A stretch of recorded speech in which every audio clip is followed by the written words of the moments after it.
ಓಕೆನಾ, ಮಾತಾಡ್ಲಾ?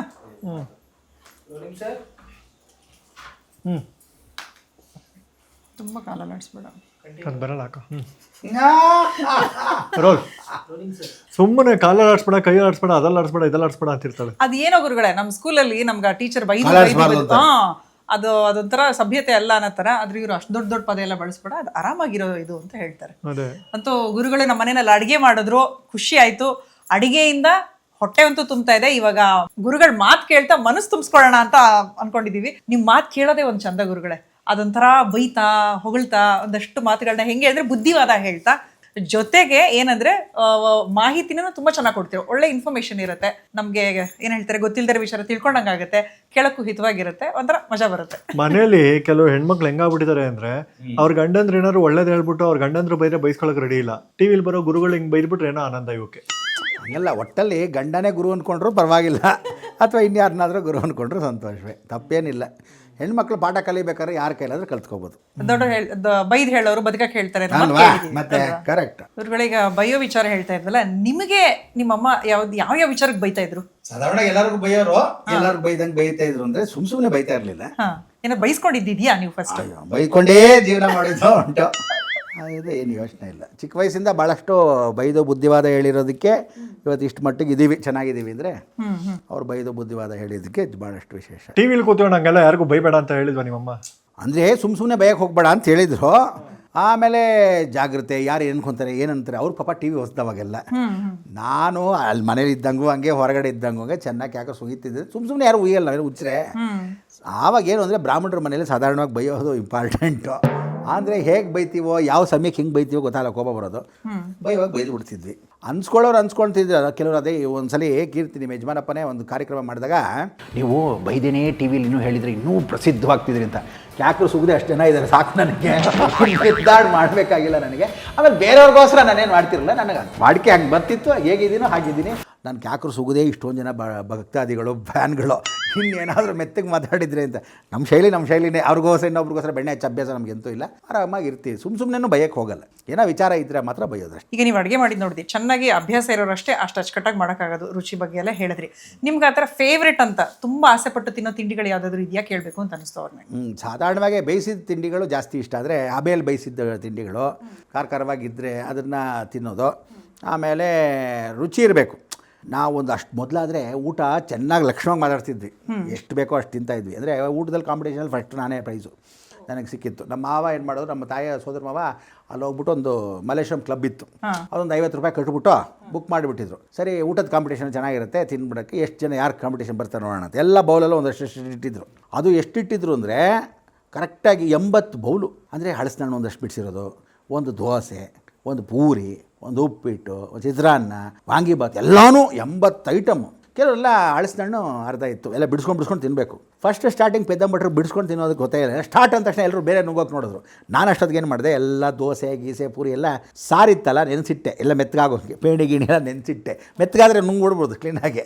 ಅದಕ್ಕೆ ಅವ್ರಿಗೆ ಅದು ಮಾವಿನ ಹಣ್ಣು ಗೀವಿನ ಹಳಸಿನೆಲ್ಲ ಬಿಡಿಸ್ಕೊಳ್ಳೋ ಅಂಥದ್ದು. ಫಸ್ಟ್ ಅದನ್ನು ಸ್ಟಾರ್ಟ್ ಮಾಡಿದೆ. ಅದೆಲ್ಲ ಮುಗಿಸೋ ಅಷ್ಟರಲ್ಲಿ ಒಂದು 40 ಮಿನಿಟ್ಸಲ್ಲಿ 80 ಐಟಮಲ್ಲಿ ಕರೆಕ್ಟಾಗಿ ಸೆಕೆಂಡ್ ಪ್ರೈಸು ನಮ್ಗೆ ಬಂತು. ಇನ್ನೊಬ್ರು ಪಾಪ ಯಾರೋ ಬೇರೆಯವರು ಡೈಲಿ ಅವ್ನು ಚೆನ್ನಾಗಿ ತಿಂದ ಇರಲಿ, ಅದು ನಮಗೂ ಒಂದು ಅವಾರ್ಡ್ ಕೊಟ್ಟರು. ಅಂದರೆ ಆವಾಗ ಅಷ್ಟು ತಿಂತಿದ್ವಿ, ಇವಾಗ ತಿನ್ನೋಕ್ಕಾಗಲ್ಲ. ಮೊದಲಾದರೆ ತಿಂದ್ರೂ ಇಷ್ಟಿಷ್ಟೇ ತಿಂದರೂ ರುಚಿಯಾಗಿರಬೇಕು. ಒಂಚೂರು ಟೇಸ್ಟ್ ಗೊತ್ತಾಗ್ಬಿಡುತ್ತೆ, ಗಮ್ಮನೋದು. ನಮ್ಮ ತಾಯಿಗೆ ಹೆಂಗಂದ್ರೆ ಅಡುಗೆ ಮೊದಲು ಎಲ್ಲ ಏನು ಮಾಡೋರು, ಯಾರ ಮನೆಗೆ ಹೋದ್ರು ಇದನ್ನೇ ಹಾಕಿ ಅಡುಗೆ ಕೊಟ್ಬಿಟ್ರೆ, ಓ ಇದನ್ನು ಹಾಕಿದ್ಯಾ, ಈ ಐಟಮ್ ಹಾಕಿದ್ಯಾ ಅಂತ ಅಷ್ಟು ಅವ್ರ ತಾಯಿ ಇನ್ನೂ ಒಳ್ಳೆ ರುಚಿ, ನಮ್ಮ ಅಜ್ಜಿ. ಸೊ ಹಾಗೆಯಿಂದ ಅಡುಗೆಗಳೆಲ್ಲ ನಮ್ಗೆ ತುಂಬ ರುಚಿ ಇರೋದ್ರಿಂದ ಅಚ್ಚುಕಟ್ಟು ಇಂಪಾರ್ಟೆಂಟ್. ಸೊ ಯಾವಾಗಾದರೂ ಬಿಡುವಿದ್ದಾಗ ಇವ್ರಿಗೂ ಮಾಡಿಕೊಟ್ಟು ಅಚ್ಚುಕಟ್ಟು. ನಾನು ಫ್ರೀಯಾಗಿದ್ದ ಏನು ಮಾಡ್ತಿದ್ದೆ, ಫ್ರೆಂಡ್ಸ್ ಮನೆಗೆ ಹೊಟ್ಟೋಗ್ತಿದ್ದೆ. ತೋಟಗಿಟ್ಟು ಕೊಟ್ಟಾದ್ರೆ ಬಂಪ್ಸ್ನೆಲ್ಲ ಕುಕ್ಕಿಸ್ಕೊಡ್ರೆ ನಾನು ಅಡುಗೆ ಮಾಡಾಕ್ತೀನಿ ಅಂತ ಹೇಳ್ತಿದ್ದೆ. ಅಲ್ಲಿ ಹೊಟ್ಟೋದ್ರೆ ಯೋಚನೆ ಇಲ್ಲ, ಯಾರು ನಮ್ಗೆ ಯಾರು ನೋಡಬೇಕು. ಫಸ್ಟ್ ಕ್ಲಾಸಾಗಿ ಅಡುಗೆ ಮಾಡ್ತಿದ್ದೆ, ಮುಚ್ಕೊಂಡು ತಿನ್ನಿ ಅಂತಿದ್ದೆ. ಆವಾಗ ಆರಾಮಾಗಿ ಅವರೆಲ್ಲ ತಿಂದರೆ ದಿನ ಇದ್ದಿದ್ದೆ. ಸೊ ನಾನು ಮಾಡಿದ ಅಡುಗೆ ಜನಕ್ಕೆ ತಿನ್ನಿಸ್ಬೇಕು ಅನ್ನೋದು ಇಂಪಾರ್ಟೆಂಟು, ಕೈ ತುತ್ತಾಗೋದು ಇಂಪಾರ್ಟೆಂಟು. ಇಂಥದ್ದೆಲ್ಲ ಮಾಡಿದ್ರೆ ಸೂಪರ್. ಅಂದಾಜು ಯಾವ ವಯಸ್ಸಿನಲ್ಲಿ ನೀವು ಅಡುಗೆ ಮಾಡಿದ್ದು ನೆನಪಿರೋದು ನಿಮಗೆ? ಅಯ್ಯೋ, ನಾನು ಸ್ಕೂಲಲ್ಲಿ ಇದ್ದಾಗಲೇ ಅಡುಗೆ ಮಾಡ್ತಿದ್ದೆ. ಸಣ್ಣ ಪುಟ್ಟದೆಲ್ಲ ಅಡುಗೆ ಮಾಡಿಕೊಟ್ಟು ಚಿಕ್ಕವ್ರಿಗೆಲ್ಲ ಯಾವುದಾಗುತ್ತೋ. ಚಪಾತಿ ಲಟ್ಸೋದು ಬರ್ತಿರಲಿಲ್ಲ. ಇಂಡಿಯಾ ಎಲ್ಲ ಹಾಸ್ಟೆಲ್ ಆಗ್ಬಿಡ್ತಿತ್ತು. ಅದೊಂದು ಪ್ರೆಸ್ಸಿಂಗ್ ಎಲ್ಲ ಅವಾಗ ಇರಲಿಲ್ಲ ಅಂತಿತ್ತು ಕಂಪ್ನಿ. ಆದ್ದರಿಂದ ಇವಾಗ ಏನು ಇಷ್ಟಿಟ್ಟರೆ ಗುಂಡಿಗೆ ಬಂದ್ಬಿಡ್ತಿತ್ತು, ಅದೆಲ್ಲ ಇರಲಿಲ್ಲ. ಬಟ್ ಅದನ್ನು ಬಿಟ್ಟರೆ ಮಿಕ್ಕಿದೆಲ್ಲ ಅಡುಗೆಗಳನ್ನ ಆಗ ಉಪ್ಪಿಟ್ಟು ಗಿಪ್ಪಿಟ್ಟು ಅಂತೆಲ್ಲ ಮಾಡ್ತಿದ್ದೆ. ಕೇಸರಿ ಬಾತ್ ಚೆನ್ನಾಗಿ ಮಾಡ್ತಿದ್ದೆ. ಸಾಧಾರಣವಾಗಿ ಸಿಹಿ ಜಾಸ್ತಿ ಇಷ್ಟ ನನಗೆ, ಸಿಹಿ ಜಾಸ್ತಿ ಮಾಡಿಬಿಡ್ತಿದ್ದೆ.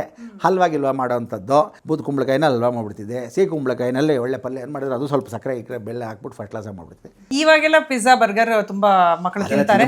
ಬೈ ಚಾನ್ಸ್ ನೀವೇನಾದ್ರೂ ಟೇಸ್ಟ್ ಮಾಡಿದ್ಯಾ ಪಿಜ್ಜಾ ಬರ್ಗರ್ನ? ಪಿಜ್ಜಾ ಬರ್ಗರ್ ತಿಂದಿದ್ದೆ, ಅಂದರೆ ತಿಂದು ನೋಡೋಣ ಹಾಳಾಗೋಗ್ಲಿ ಹೆಂಗಿತ್ತು ನೋಡೋಣ ಅಂದ್ಕೊಂಡು ಪಾಪ ಯಾರ್ದೋ ಮನೇಲಿ ತರಿಸಿದ್ರು. ಹೊರಗಡೆ ಹೋಗೋದು ನಾನಂತ ತಿನ್ನೋಕ್ಕಲ್ಲ, ಅಂಗಡಿ ಮುಂದೆ ನಿಂತ್ಕೊಂಡ್ಬಿಟ್ರೆ ಎಲ್ಲರೂ ಗುರುಗಳೇ ಈ ರಾಶಿಗೆ ಹೆಂಗಿದೆ ಅಂತಾರೆ. ತಿನ್ನೋಕ್ಕೂ ನೆಟ್ಟಿಗೆ ಬಿಡಲ್ಲ, ಹಾಳಾಗೋಗ್ಲಿ ಅಂದ್ಬಿಟ್ಟು ಯಾರಿಗೋ ಇವಾಗ ನಿಮ್ಮ ಮನೆಗೆ ಬಂದೆ ತರಿಸ್ಕೊಟ್ಬಿಡೋ ಮೆಟ್ಟಿಗೆ ಲಕ್ಷ್ಮಣ ಹೆಂಗಿದೆ ನೋಡೋಣ ಅಂತ.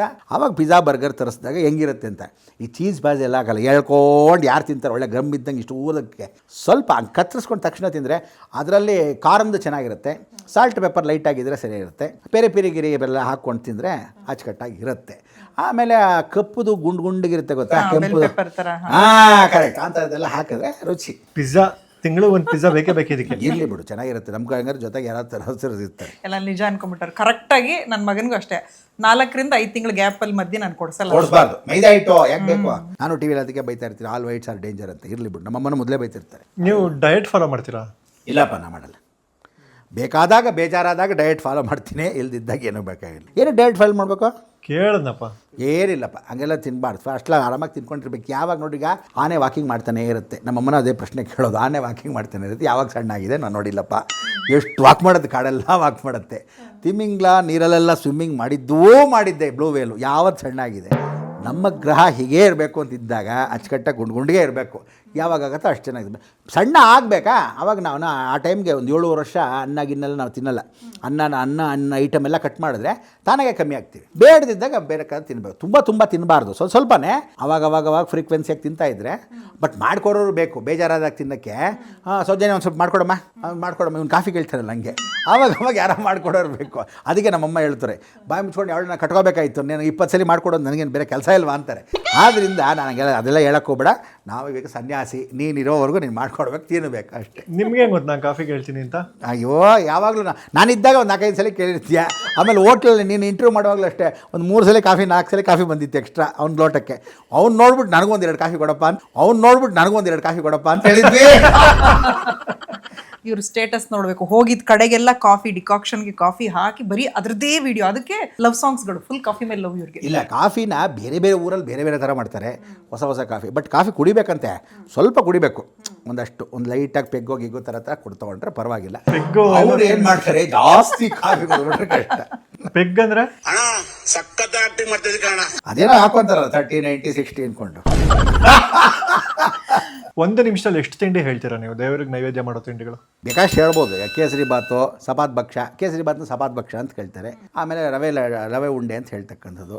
ಆಮೇಲೆ ಚಿಗ್ಲಿ ಉಂಡೆ, ತಂಬಿಟ್ಟು, ಒಬ್ಬಟ್ಟು ಮಾಡ್ಬೋದು, ಕಡುಬು, ಆಮೇಲೆ ಕರ್ಕಡುಬು, ಆವಿ ಕಡುಬು, ಆಮೇಲೆ ಕಜ್ಜಾಯ, ಸಜ್ಜಪ್ಪ, ಆಮೇಲೆ ಕೋಳ್ಬೇಳೆ ಚಕ್ಲಿನೂ ಮಾಡ್ಬೋದು. ಚಿತ್ರಾನ್ನನೂ ನೈವೇದ್ಯ ಮಾಡ್ಬೋದು. ಎಲ್ಲ ಥರದ ಅನ್ನನೂ ಮಾಡ್ಬೋದು, ಯೋಚನೆ ಇಲ್ಲ. ಆಯಿತು, ಚಿತ್ರಾನ್ನ, ಹುಳಿಯನ್ನ, ಪುಳಿಯೋಗರೆ ನೈವೇದ್ಯ ಪಾಪ ಎಲ್ಲರೂ ಮಾಡ್ಬೋದು. ರವೆಯಲ್ಲಿ ಉಪ್ಪಿಟ್ಟು ಮಾಡ್ಬೋದು. ಬಿಸಿಬೇಳೆ ಬಾತ್ ಕೆಲವ್ರು ಮಾಡ್ತಾರೆ. ಈ ನಡುವೆ ತರಕಾರಿ ಅನ್ನನೂ ಮಾಡ್ಬಿಡ್ತಾರೆ, ಬಾತು ಗೀತು ಅಂದ್ಬಿಟ್ಟು ತರೋದಕ್ಕಾಗದೆ ಇರುತ್ತೆ. ಸ್ವೀಟ್ ಪೊಂಗಲು, ಖಾರ ಪೊಂಗಲು. ಒಬ್ಬಟ್ಟಲ್ಲಿ ಕಾಯಿ ಹೋಳಿಗೆ, ಕ್ಯಾರೆಟ್ ಹೋಳಿಗೆ, ಬೀಟ್ರೂಟ್ ಹೋಳಿಗೆ, ಎಲ್ಲ ತರಕಾರಿ ಹೋಳಿಗೆ, ಎಲ್ಲ ಹೋಳಿಗೆನೂ ಮುಗಿದೋಯ್ತು. ಫಿಲ್ಲಿಂಗ್ ಏನಾಗುತ್ತೋ ಅದು ಒಂದರಲ್ಲೇ ಎಲ್ಲ ಹೇಳ್ಬಿಟ್ರಿ ನೀವು. ಯಾರು ಮಾಡಕ್ ಸಾಧ್ಯ ಆಗಲ್ಲ. ಸರಿ, 2ನೇ ಪ್ರಶ್ನೆ. ಅದು ನಿಮಿಷನೇನಾ? ಅದು ನಿಮಿಷ. ಈಗ ಹೋಟ್ಲಲ್ಲಿ ಸಿಗೋ ನಾರ್ತ್ ಇಂಡಿಯನ್ ಐಟಮ್ಸ್ ಯಾವ್ಯಾವುದು ನಿಮ್ಮ ಪ್ರಕಾರ? ನಿಮಗೆ ಗೊತ್ತಿರೋದು, ನೆನಪು ಬಾಯಿಗೆ ಬರುವಂಥದ್ದು? ನಿಮ್ಮ ಸಮಯ ಶುರುವಾಗಿದೆ ಈಗ. ನಾರ್ತ್ ಇಂಡಿಯನ್ ಐಟಮ್ ಅಂದರೆ ಪರೋಟ, ಕುಲ್ಚಾ, ನಾನು, ಆಮೇಲೆ ದಹಿ ಪರೋಟ, ಗೀ ರೋಸ್ಟು, ಆಮೇಲೆ ಗ್ರೇವಿಗಳು ಹೇಳ್ಬೋದು, ವಡಾಪಾವು, ತೇಪ್ಲ, ಡೋಕ್ಲಾ, ಇನ್ನೇನಿರುತ್ತೆ ನಾರ್ತಲ್ಲಿ ತಿನ್ನೋಂಥ. ಗೋಬಿ ನೂಡಲ್ಸ್, ಗೋಬಿ ಮಂಚೂರಿ ಅದೆಲ್ಲ ನಾರ್ತ್ ಸೌತೆ ಆಗೋಯ್ತು ಈಗ. ಅದು ಗೋಬಿ, ಬೇಬಿ ಕಾರ್ನು ಎಲ್ಲನೂ ಆಲ್ ಕಾರ್ನ್ಸ್ ಈಗ ಆಗೋಯ್ತು. ನೀವು ಸಾಮಾನ್ಯ ಯಾವ್ದು ತರಿಸ್ಕೊಂಡು ತಿಂತೀರಾ ಹೋಟ್ಲಿಂದ? ಹೋಟ್ಲಿಂದ ತರಿಸಲ್ಲ.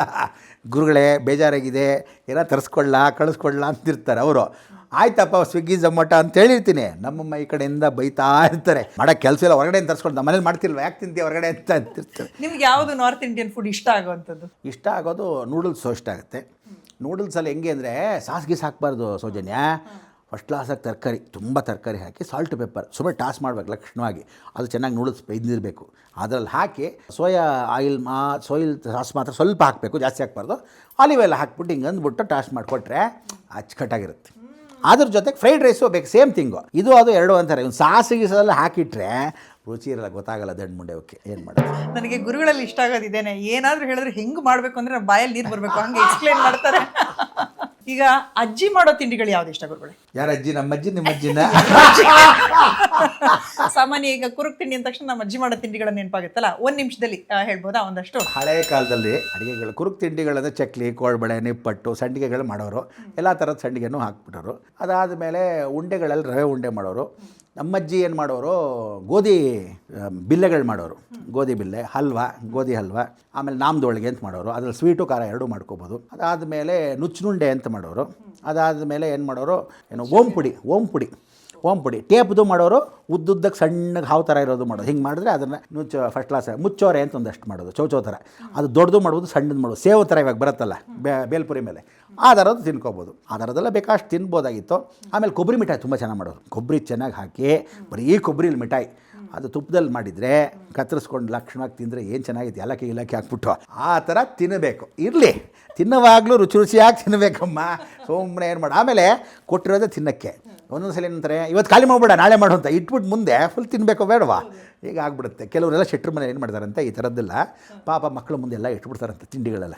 ಇಟ್ಬಿಟ್ಟು ತುಂಬ ಚೆನ್ನಾಗಿ ಇಟ್ಟಿದ್ದೀರಾ, ಬಾವುಗಾರೋ ರಾಂಡ ಕೂಚೊಂಡ ಅಂದ್ಬಿಟ್ಟು ಈ ಮಕ್ಕಳು ಕೊಟ್ಟಿರೋದು ಬಾವುಗಾರನ ಮುಂದೆ ಕುಡಿಸೋದು. ಬಾವನ ಮುಂದೆ ಕುಡಿಸ್ಬಿಟ್ಟು ಮಕ್ಕಳನ್ನೆಲ್ಲ ಕಳಿಸಿ ತಿಂದರೆ ಬಾವ ತಿನ್ನೋದು, ಮಕ್ಕಳು ತಿನ್ನೋದು ಗೊತ್ತಾಗಿಲ್ಲ. ಆವಾಗ ಇವರು ಇಟ್ಟಂಗಾಯ್ತು ಇಲ್ದಂಗೆ ಮೀಕು ಮೀದಿ ಮಾದೆ ಅಂತಿರ್ತಾರೆ. ಇವ್ರು ಒರ್ಸ್ಕೊಳ್ಳಿ ಬಾಯ್ ಸ್ವಲ್ಪ. ಕೊಬ್ಬರಿ ಮಿಠಾಯಿ ಫ್ಯಾನ್ ಇವರು. ಅದು ನೀವು ತುಪ್ಪ ಹಾಕಿ ಅಂತ ಎಕ್ಸ್ಪ್ಲೈನ್ ಮಾಡಿದ್ ನೋಡಿದ್ರೆ ಫಸ್ಟ್ ಕ್ಲಾಸ್. ಬೆಂಗಳೂರಲ್ಲಿ ನಿಮ್ಗೆ ಗೊತ್ತಿರೋದು ಅಥವಾ ಚೆನ್ನಾಗಿ ಇಷ್ಟ ಆಗೋ ಹೋಟ್ಲ್ಗಳು ಯಾವ್ಯಾವುದು? ನನಗೆ ಇಷ್ಟವಾದ ಹೋಟ್ಲುಗಳು ತುಂಬ ಚೆನ್ನಾಗಿತ್ತು ಮೊದಲೆಲ್ಲ ಬೆಂಗಳೂರಲ್ಲಿ. ಏನು ಅಂದರೆ ಇತ್ತೀಚೆಗೆ ಹೋಟ್ಲು ತುಂಬ ಜಾಸ್ತಿ ಆಗ್ಬಿಟ್ಟಿದೆ ಅಂತ ಇಟ್ಕೊ. ಮೊದಲಾದರೆ ಹೋಟ್ಲುಗಳು ಫಸ್ಟ್ ಕ್ಲಾಸ್ ಹೋಟ್ಲು. ಕಾಮತ್ ಇತ್ತು, ಶಾನ್ಭೋಗ್ ಕೆಫೆ ಅಂತಿತ್ತು MG ರೋಡಲ್ಲಿ, ಆ ರೆಕ್ಸ್ ಥಿಯೇಟ್ರ್ ಪಕ್ಕದಲ್ಲಿ. ಅವನೇನು ಮಾಡೋನು, ಫಸ್ಟ್ ಕ್ಲಾಸಾಗಿ ಒಂದು ಕಪ್ ತುಂಬ ತುಪ್ಪ ಕೊಡೋನು. ಮಸಾಲೆ ದೋಸೆ ರೋಸ್ಟ್ ಆಗಿರೋದು, ಬೆಣ್ಣೆ ಮೇಲೂ ಇಟ್ಟಿರೋನು, ಇದು ತುಪ್ಪನೂ ಒಂದು ಚೂರು ಕಪ್ಪಲ್ಲಿ ಕೊಡೋನು. ಆ ದೋಸೆ ಮೇಲೆ ಹಂಗೆ ತುಪ್ಪ ಹಾಕಿ ನಿಧಾನಕ್ಕೆ ಬೆಣ್ಣೆ ಹಿಂಗೆ ತೆಗೆದು ತಿಂದರೆ ಏನು ರೋಸ್ಟು ಅಂತೀಯ. ಶಾನ್ಭೋಗ್ ಕೆಫೆ ಚೆನ್ನಾಗಿತ್ತು. ಅದಾದಮೇಲೆ ಕೊನಾರ್ಕ್ ಅಂತ ಹೋಗ್ತಿದ್ವಿ. ಅದೆಲ್ಲ ನಾರ್ತ್ ಇಂಡಿಯನ್ ಫುಡ್ಡು, ಭಾಳ ಚೆನ್ನಾಗಿದೆ. ಆ ನಾರ್ತ್ ಇಂಡಿಯನ್ ಫುಡ್ಡಲ್ಲಿ ಕೊನಾರ್ಕ್ ತಿಂತಾಯಿದ್ವಿ. ಅದಾದಮೇಲೆ ಇದರಲ್ಲಿ UB ಸಿಟಿನಲ್ಲಿ ಬೇಲ್ಗಡೆ ರಾಜಸ್ಥಾನಿ ಫುಡ್ ಇತ್ತು. ಆವಾಗ 280 ರೂಪಾಯಿ ಇತ್ತು. ಈಗ ದೆರೆದವ್ರು 750 ರೂಪಾಯಿ ಮಾಡಿಬಿಟ್ಟಿದ್ದಾರೆ. ಏನು ಐಟಮ್ ಕೊಡೋನು ಅಂತೀಯ. ಫಸ್ಟ್ ಕ್ಲಾಸಾಗಿ ಒಂದು ಏನಿಲ್ಲ 40-45 ಐಟಮು ನಿಧಾನಕ್ಕೆ ಬಡಿಸೋನು. ಎಲ್ಲ ಥರದ ರಾಜಸ್ಥಾನ. ಬಟ್ ಏನಂದರೆ ಹುಳಿ ಉಪ್ಪು ಖಾರ ರಾಜಸ್ಥಾನ ಊಟ ಗೊತ್ತಲ್ಲ, ಸೀನೆ ಜಾಸ್ತಿ, ಎಲ್ಲ ಬೆಲ್ಲದ ಐಟಮ್ಗಳು ಜಾಸ್ತಿ. ಆ ಹೋಟ್ಲಲ್ಲಿ ಚೆನ್ನಾಗಿರ್ತಿತ್ತು. ಅದನ್ನು ರಾಜಸ್ಥಾನಿ ತಾಲಿ ಅಂತಲೋ ಏನೋ ಕೊಡೋರು. ಆಗ ಕಾಮತ್ ಅಂದರೆ A1 ಮಸಾಲೆ ದೋಸೆಗೆ ಫೇಮಸ್ಸು, ರವೆ ಇಡ್ಲಿಗೆ ಫೇಮಸ್ಸು, ಚಿಕ್ಕದಾಗಿರ್ತಕ್ಕಂಥ ಇದು ಪಡ್ಡುಗಳು ಅದಕ್ಕೆ ಫೇಮಸ್ಸು. ಆಮೇಲೆ ಉಪ್ಪಿಟ್ಟಕ್ಕೆ ತುಂಬ ಚೆನ್ನಾಗಿತ್ತು. ಈಗಲೂ ಕೆಲವು ಜಾಗದಲ್ಲಿ ತುಂಬ ಚೆನ್ನಾಗಿದೆ ಅಂದರೆ ಯೂನಿಟಿ ಬಿಲ್ಡಿಂಗ್ ಪಕ್ಕದಲ್ಲಿದೆ. ಯೂಟಿಲಿಟಿ ಬಿಲ್ಡಿಂಗ್ ಮೇಲ್ಗಡೆ ಅಮ್ಜದ್ ಖಾನ್ದು ಒಂದು ಹೋಟ್ಲಿತ್ತು. ಅವರು ಫಸ್ಟ್ ಕ್ಲಾಸಾಗಿ ನಾರ್ತ್ ಇಂಡಿಯನ್ ಮಾಡೋರು. ಅದು ಪರೋಟ ಫಸ್ಟ್ ಕ್ಲಾಸಾಗಿ ಇತ್ತು. ಆ ಊಟ ಚೆನ್ನಾಗಿತ್ತು. ಇಂದಿರಾನಗರಲ್ಲಿ ಒಂದು ಹೋಟ್ಲಿತ್ತು, ಅಮುದಮ್ ಕೆಫೆ ಅಂತ. ಅಲ್ಲಿ ಭಾಳ ಚೆನ್ನಾಗಿ ಪೊಂಗಲ್ಲು ವಡೆ ಭಾಳ ಚೆನ್ನಾಗಿ ಮಾಡೋರು. ಧರ್ಮರಾಜ ಕೋಯಲ್ ಸ್ಟ್ರೀಟ್ ಅಂತಿತ್ತು. ಅಲ್ಲಿ ಚಿತ್ರಾನ್ನ ಭಾಳ ಚೆನ್ನಾಗಿ ಮಾಡ್ತಿದ್ರು. ಉಪ್ಪಿಟ್ಟು ಚೆನ್ನಾಗಿ ಮಾಡೋನು. ಇಡ್ಲಿ ಚಿಕ್ಕ ಇಡ್ಲಿ ಜೊತೆಗೆ ಮಾಡಿಬಿಟ್ಟು ಚಟ್ನಿ ಜೊತೆಗೆ ಕೊಡೋರು. ಅಲ್ಲೂ ಭಾಳ ಚೆನ್ನಾಗಿತ್ತು. With dip, with sambar, without dip sambar ಕೊಡೋರು. ಅದು ಚೆನ್ನಾಗಿರ್ತಿತ್ತು. ಇನ್ನು ಭಾಳಷ್ಟು ಹೋಟ್ಲ್ಗಳಿದೆ. ಈ ನಡುವೆ ಜಾಸ್ತಿ ಆಗೋಗಿದೆ. ಈಗಿರೋ ಹೋಟ್ಲಲ್ಲಿ ಯಾವ್ದು ಇಷ್ಟ ನಿಮಗೆ? ಪಾಪ ಎಲ್ಲ ಬೇಲ್ ಮುಂದಕ್ಕೆ ಬಂದ್ಬಿಡ್ತಾರೆ ಸುಮ್ಮನೆ. ಅವರೆಲ್ಲ ಹೆಸರುಗಳು ಯಾಕೆ ಹೇಳ್ಬೇಕು. ಕೆಲವು ಹೋಟ್ಲುಗಳು, ಗುರುಳೆ ಭಾಳ ಸಂತೋಷ ಗುರುಳೆ, ನಮ್ಮ ಹೋಟ್ಲಿಗೆ ಬಂದ್ರಿ ನೀವು ಅಂತ ಊಟ ಗೀಟ ಎಲ್ಲ ಕೊಟ್ಬಿಟ್ಟು ನೀವೇನು ಕಟ್ಟಬೇಡಿ ಸುಮ್ಮನೆ ಬಾಯಿ ಮುಚ್ಕೊಂಡು ಕೂತ್ಕೊಂಡು ನಿಂತಾರೆ. ಕೆಲವರು ನೋಡ್ತಾನೆ ಇರ್ತಾರೆ, ಯಾವಾಗ ದುಡ್ಡು ಕೊಡ್ತೀರಾ ಇವ್ರಿಂದ ನಾವು ಗತಿಗಿಟ್ಟು ಹೋಗಿರ್ತೀವ. ಇಲ್ಲದೇ ನಾವು ತಿನ್ನೋದು 4 ಕಾಸು ತಿಂದರೆ ಆ್ಯಕ್ಚುಲಿ ನಾನು ಎಲ್ಲಿ ತಿಂದಿರ್ತೀನೋ ಆ ಹೋಟ್ಲ್ ಟಾಪಾಗಿ ಬಂದಿರುತ್ತೆ ಫಸ್ಟ್ ಕ್ಲಾಸ್ ಆಗಿ. ಏನು ಪಬ್ಲಿಸಿಟಿನೂ ಬೇಕಾಗಿಲ್ಲ. ನಾ ರುಚಿ ನೋಡಿ ಕಾಲು ಗುಣದಲ್ಲೇ ಅವ್ನು ಟೋಟಲ್ ಚೆನ್ನಾಗಾಗ್ಬಿಡ್ತಾನೆ. ಆ ಥರ ಒಂದು 15 ಹೋಟ್ಲಪ್ಪ. ಮಯೂರ ಅಂತಿತ್ತು, ಮಯೂರಿ ಹೋಟೆಲ್ ಅಂತಿತ್ತು, ಸನ್ಮಾನ್ ಅಂತ ಹೋಟ್ಲಿತ್ತು. ಎಲ್ಲ ಹೋಟ್ಲ್ಗಳು ನಾನು ಕಾಲಿಟ್ಟಿದ್ದೆ ಟಾಪು. ಉದಯಗಿರಿ ಅಂತ ಒಂದು ಹೋಟ್ಲು, ಹಾಸನಲ್ಲಿ ಒಂದು ಹೋಟ್ಲಿಗೆ ಹೋಗಿದ್ದೆ, ಇಡ್ಲಿ ಹೋಟ್ಲು, ಅದು ಚೆನ್ನಾಗಿತ್ತು. ಅದು ಬಂದು ರತ್ನವಿಲಾಸ್ ಅಂತ, ಸಂಗೀತ ಹೋಟೆಲ್ಲು. ಇದೆಲ್ಲ ಏನು ಚೆನ್ನಾಗಾಗ್ಬಿಟ್ಟಿದ್ದಾರೆ ಅಂತ. ಆಗ ಅವರೆಲ್ಲ ಪಾಪ ಗುರುಗಳೇ ತುಂಬ ಸಂತೋಷ ನೀವು ಬಂದು ಹೋಗಿದ್ದಕ್ಕೆ. ಏನು ಜನವೋ ಜನ, ಬಿಸಿನೇ ಬಿಸಿ. ಆಮೇಲೆ ಇತ್ತೀಚೆಗೆ ರಾಮೇಶ್ವರಂ ಕೆಫೆ ಬಂದಿದ್ದಿಲ್ಲ, ಇವ್ರು ಗಂಡ ಹೆಂಡ್ತಿಗೆ ಫಸ್ಟ್ ಆಶೀರ್ವಾದ ಮಾಡಿದವನೇ ನಾನು. ಅವ್ರೇನು ಮಾಡಿದ್ರು, ಈ ಇದಿದೆಯಲ್ಲ ಏನದು ಮಾನ್ಯ ಟೆಕ್ ಪಾರ್ಕು, ಅಲ್ಲಿ ಒಂದು ಔಟ್ಲೆಟ್ ಇಟ್ಕೋಬೇಕು ನಾವು. ಒಂದು ಆಶೀರ್ವಾದ ಮಾಡಿ ಗುರುಗಳೇ, ಅಲ್ಲಿ ಎಲ್ಲ ಕಂಪ್ಯೂಟರ್ಗಳಿದ್ರೆ ಒಂದು ಆಶೀರ್ವಾದ ಮಾಡಿ. ಸರಿ, ಯಾವಾಗ ಅಪಾಯಿಂಟ್ಮೆಂಟ್ ಬಂದಿದ್ದು ಸಂಜೆನಾಗಲ್ಲ ಮನೆಗೆ ಬಂದರು, ತಿಂದರು ಎಲ್ಲ. ಅಲ್ಲಿ ನಾವು ಆ ಔಟ್ಲೆಟ್ ನಮ್ಗೆ ಸಿಕ್ಕಿದ್ರೆ ಇವ್ರಿಗೆಲ್ಲರಿಗೂ ನಮ್ಗೆ ಒಳ್ಳೆ ಆಗುತ್ತೆ. ಆಶೀರ್ವಾದ ತಥಾಸ್ತು, ಒಂದು ಕ್ಷೇತ್ರಕ್ಕೆ ಹೋಗಿ ಬನ್ನಿ ಅಂತ ಅಭಿವೃದ್ಧಿ ಆಗ್ಬಿಟ್ರು, ಸಂತೋಷ. ಅದಾದ ಮೇಲೆ ಏನು ಮಾಡಿದ್ರು, ಇಂದಿರಾನಗರಲ್ಲಿ ಒಂದು ಹೋಟ್ಲಿತ್ತು. ಆ ಹೋಟ್ಲಿನಲ್ಲಿ ದೂಪ್ನಳ್ಳಿ, ಆ ಹೋಟ್ಲ್ ನಾವು ಚೇಂಜ್ ಮಾಡ್ಕೊತೀವಿ. ಅಲ್ಲಿ ಸೂರ್ಯ ಹೋಟ್ಲ್ ಅಂತ ಏನಾಯಿತು, ಚೇಂಜ್ ಮಾಡ್ತೀವಿ, ಅದನ್ನು ನಾವು ತೊಗೋಬೇಕು ಅಂತಿದ್ದೀವಿ ಅಂತ ಸ್ವಲ್ಪ ಅಭಿವೃದ್ಧಿ ಆದರು, ಭಾಳ ಸಂತೋಷ. ಅದಾದಮೇಲೆ ರಾಮೇಶ್ವರಂ ಕೆಫೆ ಅಂಟ್ಕೊಂಡ್ಬಿಡ್ತು ನೋಡು. ಇವ್ರು ಅಂಟಿಸಿದ್ರು ಅಂಟ್ಕೊಂಡ್ಬಿಡ್ತು, ದೇವರಿಗೆ ಬಲ್ಲ, ನಮಗೆ ಗೊತ್ತಿಲ್ಲ. ಆಗ ಅಂಟ್ಕೊಂಡ್ಬಿಟ್ಟು ಮೇಲೆ ಗೊತ್ತಾಯ್ತು ಈ ಗಂಡ ಹೆಂಡ್ತೀನಿ ನನ್ನ ಹತ್ರ ಬಂದವರು ಅಂತ. ಸಂತೋಷ, ಅಭಿವೃದ್ಧಿ ಅಂತ. ಇವತ್ತು ದೊಡ್ಡದಾಗಿ ಮಾಡ್ಕೊಂಡ್ಬಿಟ್ಟಿದ್ದಾರೆ. ಅದಕ್ಕೆ ನಾನು ಹೇಳ್ತೀನಿ, ಅದಕ್ಕೆ ಪಾಪ ಕೀರ್ತಿ ಕೇಳಿದ್ನಲ್ಲ ಅಭಿವೃದ್ಧಿ ಅಂತಾರೆ. ಪಾಪ ಇವ್ರ ಹೆಸರು ನಾನು ಯಾವ ಹೆಸರು ಹೇಳಿ ಅಭಿವೃದ್ಧಿ ಗ್ಯಾರಂಟಿ. ಸೊ ಅದಕ್ಕೆ ಇನ್ಮೇಲೆ ತಲೆ ಕೆಡಿಸ್ಕೊಳ್ಳೋಂತಿಲ್ಲ. ಸೌಜನ್ಯ ಸ್ಟೋರ್ ಸೂಪರಾಗಿರುತ್ತೆ. ಡೋಂಟ್ ವರಿ ಅಂತ. ಥ್ಯಾಂಕ್ ಯು ಗುರುಗಳೇ, ಥ್ಯಾಂಕ್ ಯು. ನಿಮ್ಮ ಆಶೀರ್ವಾದ ಹೀಗೆ ಇರ್ಲಿ. ಇಷ್ಟು ದಿನ ಚೆನ್ನಾಗಿತ್ತು, ಇನ್ಮೇಲೆ ಇನ್ನೂ ಚೆನ್ನಾಗಾಗತ್ತೆ, ಇನ್ನೂ ಸೂಪರಾಗಿ ಬರುತ್ತೆ. ಓಕೆ. ಮತ್ತೆ ಇನ್ನೇನು ಗುರುಗಳೇ ಸಮಾಚಾರ? ಹೇಳ್ಬೇಕಪ್ಪ. ಮನೆ ಕಡೆ ಎಲ್ಲ ಆರಾಮ? ಇಲ್ಲ ಸೌಖ್ಯ. ಕಾರ್ ಡ್ರೈವಿಂಗ್ ಬರುತ್ತೆ ನಿಮಗೆ? ನಾವು ಮಾಡ್ತಿದ್ವಿ, ಹಾಂ. ಹಳೆ ಕಾರ್ ಡ್ರೈವರ್, ಅಂಬಾಸ್ಡ್ರು, ಫಿಯೇಟು ಎಲ್ಲನೂ. ಈಗ ಗೇರ್ ಕೆಳಗೆ ಹಿಂಗಿರೋದು, ಇನ್ನೊಬ್ರು ಗೊತ್ತಾ ಇರೋದ್ರ ಅಭ್ಯಾಸ ನಮಗಿಲ್ಲ. ಮೇಲೆ ಮಾತ್ರ ಹಿಂಗಿದ್ರೆ ಚೆನ್ನಾಗಿರ್ತಿತ್ತು, ಸೂಪರ್. ಸ್ಟೇರಿಂಗ್ ಪಕ್ಕದಲ್ಲಿ. ಆಮೇಲೆ ಟೆನ್ಷನ್ ಇಟ್ಕೋಬಾರ್ದು ಕೀರ್ತಿ, ಮಾಡೋ ಕೆಲಸವಿಲ್ಲ. ಕೃಷ್ಣನ ಕೆಲಸ ಅವನು ಬಿಟ್ಬಿಟ್ಟು ಹಿಂದೆ ಲಕ್ಷ್ಮಣ ಅರ್ಜುನನ್ ಥರ ಕೂತ್ಕೋಬೇಕು. ಯಾರ ಟೆನ್ಷನ್ ಇಟ್ಕೊಂಡು ಎಲ್ಲ ಡ್ರೈವ್ ಮಾಡಿ ಎಲ್ಲ ಕೂತ್ಕೊಂಡೆ ಹಾಕಬೇಕು ಅಲ್ವಾ? ಹೌದು, ನಿಜ. ಸ್ವೀಟ್ ತಿಂತೀರಾ ನೀವು? ಓ, ಫಸ್ಟ್ ಕ್ಲಾಸ್ ಸ್ವೀಟ್ ಪ್ರಿಯ. ಹೌದಾ? ನೀವು ಸ್ವೀಟು ತಿನ್ನೋದು ಸ್ವೀಟು? ನಾವು ಸ್ವೀಟು ಅನ್ನೋದು ನೀವುಗಳು ಹೇಳ್ಬೇಕು. ತಿಂತೀವಿ, ಸ್ವೀಟ್ ತಿಂತೀವಿ. ಓಕೆ, ಏನಾದ್ರು ಫೇವ್ರೆಟ್ ಸ್ವೀಟ್ ಇದೆಯಾ ಗುರುಗಳೇ, ಇದು ಸಿಕ್ಕಾಪಟ್ಟೆ ಇಷ್ಟ ಅನ್ನೋದು ನಿಮಗೆ? ನನಗೆ ಮೊದಲು ತುಂಬ ಚೆನ್ನಾಗಿ ಇಷ್ಟ ಆಗ್ತಿದ್ದು ಬಾದ್ಶಾ ತುಂಬ ಇಷ್ಟ ಆಗಿತ್ತು. ಅದಾದಮೇಲೆ ಹಾಲಲ್ಲಿ ನಾನು ಮಾಡ್ಕೊಳ್ಳೋ ಸ್ವೀಟೇ ಸಪ್ರೇಟು. ಕೆನೆ ಏನು ಮಾಡ್ತಿದ್ದೆ, ಎಲ್ಲ ದಿನ ಕೆನೆ ಸೇರಿಸ್ತಾ ಇದ್ದೆ. ಒಂದು ಸಲ ಕಾಯಿಸಿದ ಹಾಲನ್ನ ಒಂದಷ್ಟು ಕೆನೆ, ಇನ್ನೊಂದು ಸೇರಿಸಿದ ಕೆನೆ, 3 ಸಲ ಹಾಲು, ಒಂದೇ ಹಾಲನ್ನ ಕಾಯಿಸೋರು. ಆ ಹಾಲು ಸೇರಿಸಿದ ಕೆನೆಯಲ್ಲಿ ಸಕ್ಕರೆ ಹಾಕೊಂಡು ನಿಧಾನಕ್ಕೆ ಟಿ ವಿ ನೋಡ್ಕೊಂಡು ತಿಂದರೆ ಏನು ಚೆನ್ನಾಗಿರುತ್ತೆ. ಕೆಲವು ಕೆನೆನೇ ಇಷ್ಟ ಆಗಲ್ಲ, ಇರಲಿ, ಅದೊಂದು ತಿಂತಿದ್ದೆ. ಅದಾದಮೇಲೆ ಜಾಂಗ್ರಿ ಇಷ್ಟ, ಜಿಲೇಬಿಗಿಂತ ಜಾಂಗ್ರಿ ಇಷ್ಟ. ಜಾಮೂನು ಉದ್ದುದ್ದಕ್ಕಿರೋದು, ಕ್ಷೀರದಲ್ಲೇ ಇರೋದು, ನಿಧಾನಕ್ಕೆ ತಿನ್ನೋದು, ಅದು ಭಾಳ ಚೆನ್ನಾಗಿರ್ತದೆ. ಚೆನ್ನಾಗಿ ಮಾಡ್ಬೇಕು. ಕೆಲವರ ಒಳಗೆಲ್ಲ ಬೇಯಿಸಲ್ಲ, ಮಾಡಲ್ಲ. First class. ದಮ್ ರೋಟ್ ತುಂಬ ಇಷ್ಟ. ಅಂಥದ್ದೆಲ್ಲ ಸ್ವೀಟ್ ಎಲ್ಲ ತಿನ್ನೋದು. ನಮ್ಮಲ್ಲಿ ಇಂಡಿಯಾ ಸ್ವೀಟ್ಸ್ ಅವರು ಫೋನ್ ಮಾಡಿದ್ರು ನೆನ್ನೆ. ಹೌದಾ? ಯಾರು ಬರ್ತಿದ್ದಾರೆ ಅಂತ ಕೇಳಿದ್ರು. ನಾನು ಹೇಳ್ದೆ ಹಿಂಗೆ ಬ್ರಹ್ಮಾಂಡ ಗುರೂಜಿ ಅಂತ, ಅವ್ರಿಗೆ ನಮ್ಮ ಕಡೆಯಿಂದ ಒಂದು ಹ್ಯಾಂಪರ್ ಕೊಡಿ ಅಂತ ಅಂದರು. ಅಂದ್ರೆ ವೆರಿ ಗುಡ್ ನೋಡಿ, ಅವ್ರನ್ನ ಬ್ರ್ಯಾಂಡ್ ಅಂಬಾಸಿಡರ್ ಮಾಡ್ಕೊಳ್ಳಿ ಏನ್ಬೇಕಾಯ್ತು. ಭಾಳ ಜನ ಆಗ್ಬಿಟ್ಟಿದ್ದಾರೆ ಏನೋ. ಇಂಡಿಯಾ ಸ್ವೀಟ್ ಹೌಸ್ ಕಡೆಯಿಂದ ಗುರುಗಳಿಗೆ ಹೌದಾ? ಹ್ಯಾಂಪರ್. ತುಂಬಾ ಧನ್ಯವಾದಗಳು ಇಂಡಿಯಾ ಸ್ವೀಟ್ ಹೌಸ್ಗೆ. ತುಂಬಾ ಚೆನ್ನಾಗಿರುತ್ತೆ. ಇವ್ರದ್ರಲ್ಲಿ ಪೂತರೇಕಲು ಇವ್ರಿಗೆ ಸಿಕ್ಕಾಪಟ್ಟೆ ಇಷ್ಟ. ಹೌದಾ? ಪೂತ್ರೇಕ ಆಂಧ್ರದು. ಆಮೇಲೆ ಇನ್ನೊಂದು ಗುಬ್ಬಚ್ಚಿ ಗೂಡು ಥರ ಒಂದು ಮಾಡ್ತಾರೆ. ಆ ಗೂಡು ಒಳಗೆ ತಿಂತಾ ಇರುತ್ತೆ, ಅದೇನೋ ಒಂಥರ ವಿಚಿತ್ರ, ಅದು ಚೆನ್ನಾಗಿರುತ್ತೆ. ಚಂದ್ರು ತಿನ್ನೋರಾಗಲ್ಲ.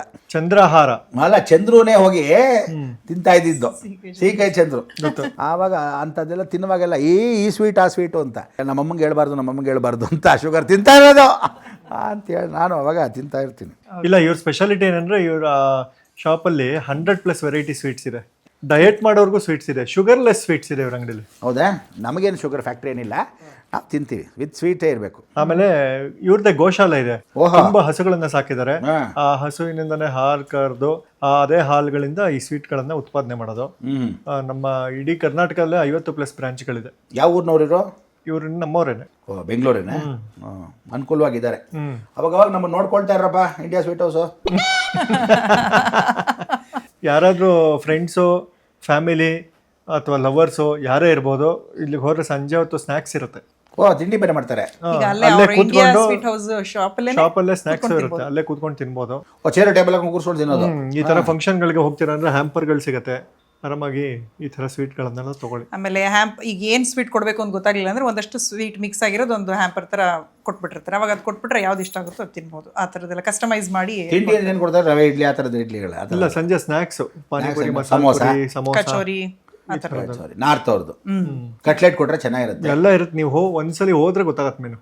ಕರಿಯ ಕೇಳು, ಬರ್ತೀವಿ. ಶುಭಮಸ್ತು ಇಂಡಿಯಾ ಸ್ವೀಟ್ ಹೌಸ್ಗೆ ಒಳ್ಳೇದಾಗಲಿ. ಸದ್ಯ ಕರ್ನಾಟಕದಲ್ಲಿ ಬೆಳೀತಾ ಇದ್ದಾರೆ. ಕರ್ನಾಟಕ ಸ್ವೀಟ್ ಹೌಸ್ ಆಗಿ ಆಮೇಲೆ ಇಂಡಿಯಾ ಸ್ವೀಟ್ ಹೌಸ್. ಇಲ್ಲ, ಬೇರೆ ರಾಜ್ಯಗಳಲ್ಲೂ ಓಪನ್ ಮಾಡ್ತಾರೆ ಅಂತ. ಸಂತೋಷ. ಮಾಡಿ. ಇಂಡಿಯಾ ಸ್ವೀಟ್ ಹೌಸ್ ಅವ್ರಿಗೆ ಥ್ಯಾಂಕ್ ಯು ಸೋ ಮಚ್. ಗುರುಗಳಿಗೆ ಸೌಜನ್ಯ ಸ್ಟೋರ್ಸ್ ಮುಖಾಂತರ ಹ್ಯಾಂಪರ್ ಕೊಡೋದಕ್ಕೆ ಸಾಧ್ಯ ಆಯಿತು. Thank you so much. ಈಗ ಕೀರ್ತಿ ಎಂಟಿ ಕ್ಲಿನಿಕ್ ಬಂದ್ಮೇಲೆ, ಇಂಟರ್ವ್ಯೂ ಆದ್ಮೇಲೆ ಹೊರಗಡೆ ಯಾರಾದ್ರೂ ಜನ ಏನಾದರೂ ನಿಮ್ಮ ಇಂಟರ್ವ್ಯೂ ಬಗ್ಗೆ ಏನಾದ್ರು ಮಾತಾಡಿದ್ರ ನಿಮಗೆ? ಭಾಳ ಜನ ಅಂದರು.